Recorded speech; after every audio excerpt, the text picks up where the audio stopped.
So our story continues. And I just did a tarot reading for you.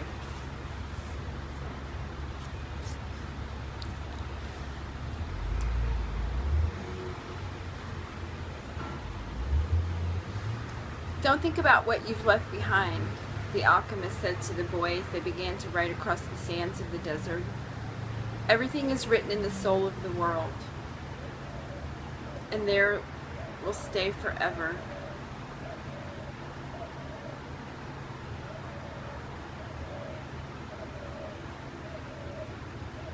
It's really beautiful. Men dream more about coming home than about leaving, the boy said. He was already reaccustomed to desert silence. If what one finds is made of pure matter, it will never spoil, and one can always come back. If what you have found was only a moment of light, like the explosion of a star, you would find nothing on your return. The man was speaking the language of alchemy, but the boy knew that he was referring to Fatima. It was difficult to not think about what he left behind. The desert with its endless monotony put him to dreaming. The boy could still see the palm trees, the wells, the face of the woman he had loved. He could still see the Englishman and his experiments and the camel driver who was a teacher without realizing it. Maybe the alchemist has never been in love, the boy thought. The alchemist rode in front with the falcon on his shoulder.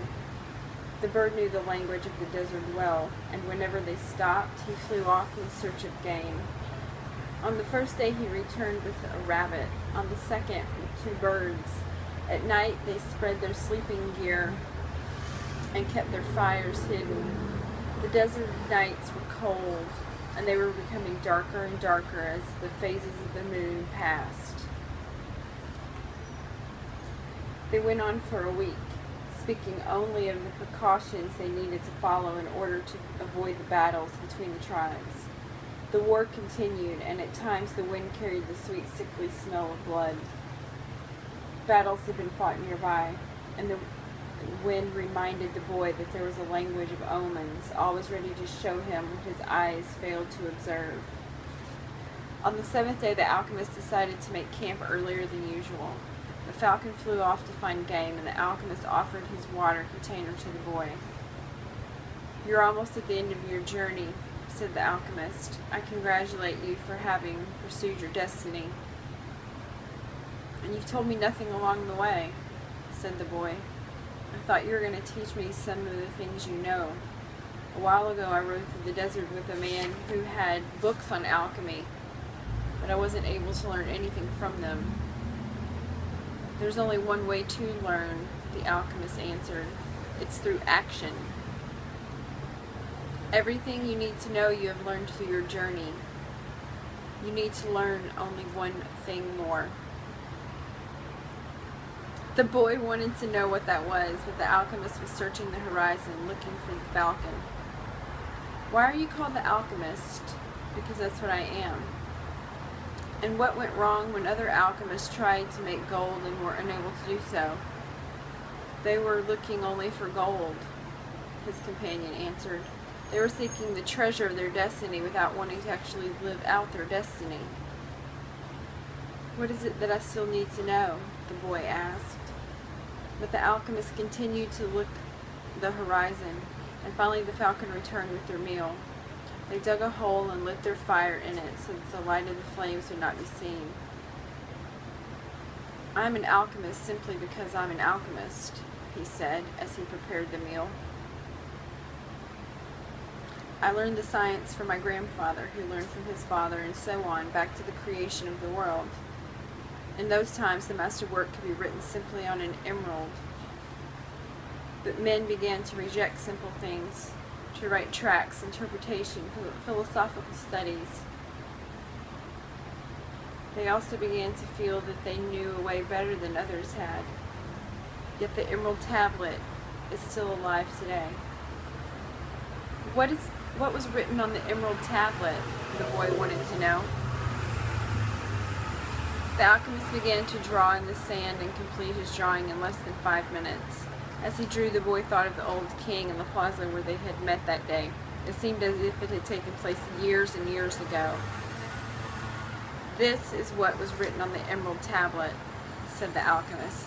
When he had finished, the boy tried to read what was written in the sand. "It's a code," said the boy, a bit disappointed.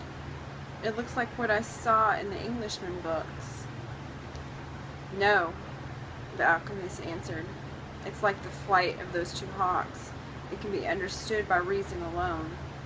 The emerald tablet is the direct passage to the soul of the world." Is somebody okay with them? The wise men understood that this is the natural world, and it's only an image and a copy of paradise. The existence of this world is simply a guarantee that there exists a world that is perfect. God created the world so that through its visible objects men could understand his spiritual teachings and the marvels of his wisdom. That's what I mean by action. "Should I understand the emerald tablet?" the boy asked. "Perhaps if you were in a laboratory of alchemy, this would be the right time to study the best way to understand the emerald tablet. But you are in the desert, so immerse yourself in it. The desert will give you an understanding of the world. In fact, anything on the face of the earth will do that. You don't even have to understand the desert. All you have to do is contemplate a simple grain of sand, and you will see in it all the marvels of creation. How do I immerse myself in the desert? Listen to your heart. It knows all things, because it came from the same soul of the world, and it will one day return there." Okay, I'm going to upload this one. I love you.